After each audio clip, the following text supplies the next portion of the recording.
afraid I haven't been a very good host, old sport. You see,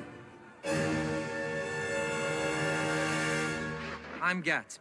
We all lead our lives by acting through our own choices, logic, and reason. We love to believe that we're entirely conscious, rational, and in control of our minds and behaviors. In 1896, an Austrian neurologist introduced the idea of psychoanalysis. Psychoanalytic theory suggests that many actions are driven by unconscious factors within the mind. It focuses on understanding the hidden desires and impulses that influence human behavior. When applied to literature, this theory allows us to analyze characters not just by what they do and why they do it, but what parts of their unconscious mind may have influenced them to make those story-defining decisions. In this video, I will introduce the foundations of psychoanalytic literary theory with a focus on Freud's concept of the id, the pleasure-seeking component of the mind. I will then apply this theory to The Great Gatsby by F. Scott Fitzgerald in order to examine how J. Gatsby's id ultimately led to his downfall. Gatsby's fate was an inevitable consequence of his controlling id. Freud argued that humans are not always aware of the true reasons behind their actions, as a lot of the mind operates behind our conscious awareness, which is also known as the shadow self. Psychoanalysis is the method used to investigate and reveal these unconscious elements of the mind.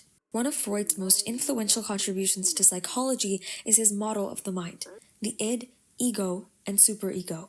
The id is the most primitive part of the mind. It represents instinct, desire, and pleasure.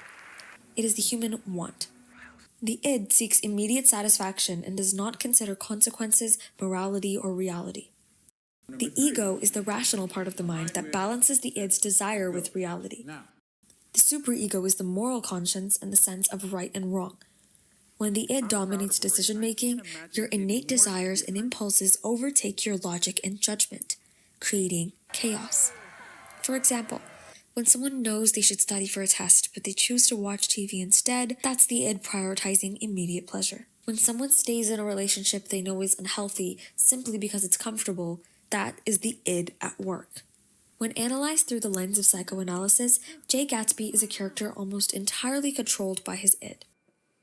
He is a self-made millionaire known for his extravagant parties, but everything he does is driven by one goal: reclaiming Daisy Buchanan, the woman he loved before he went to war. His life is defined by his desire and longing for Daisy Buchanan, for wealth, for status, and most importantly, for the restoration of the past. These desires became the central force that guides every decision he made. Gatsby does not simply want Daisy, he needs her to validate his identity.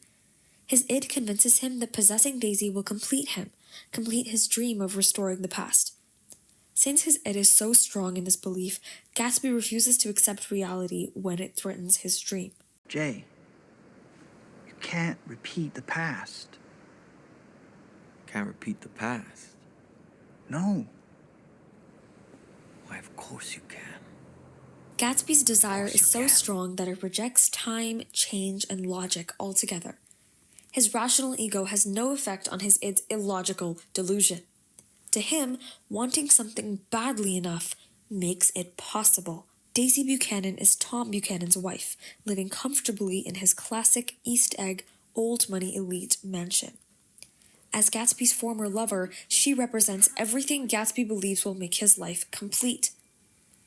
Although her id is drawn to Gatsby's devotion and luxury, her moral superego and her rational ego knows that she cannot bring herself to leave Tom. Daisy's id is not strong enough to override the decisions she knows she should make for her life. Gatsby, on the other hand, ignores Daisy's rejection. Gatsby loves the version of her preserved in his memory. His ego is not capable of seeing Daisy's realistic truth, as it only deepens his id's emotional obsession with making his dream come true. Gatsby's id is threatened, and his rational ego is no match. As Gatsby's obsession with winning Daisy grows, his id pushes him to take emotional and physical risks in order to preserve the illusion of wealth and stability that he has built. This becomes clear near the end of the story. Daisy is the one driving Gatsby's car when Myrtle Wilson runs into the road and is killed. Gatsby immediately chooses to take the blame for the accident, telling Nick that no one must know that Daisy was driving. Promise me. This decision is not rational. It's not strategic either. It's entirely driven by his id's obsession with protecting the dream he has with Daisy. At this point in the novel, Gatsby's id has completely overpowered his ego. His id is willing to take the blame for a woman's murder in order to keep his fantasy within reach. Gatsby is still clinging to the belief that if he proves his devotion, Daisy will choose him. George Wilson, Myrtle's husband, is devastated by Myrtle's death.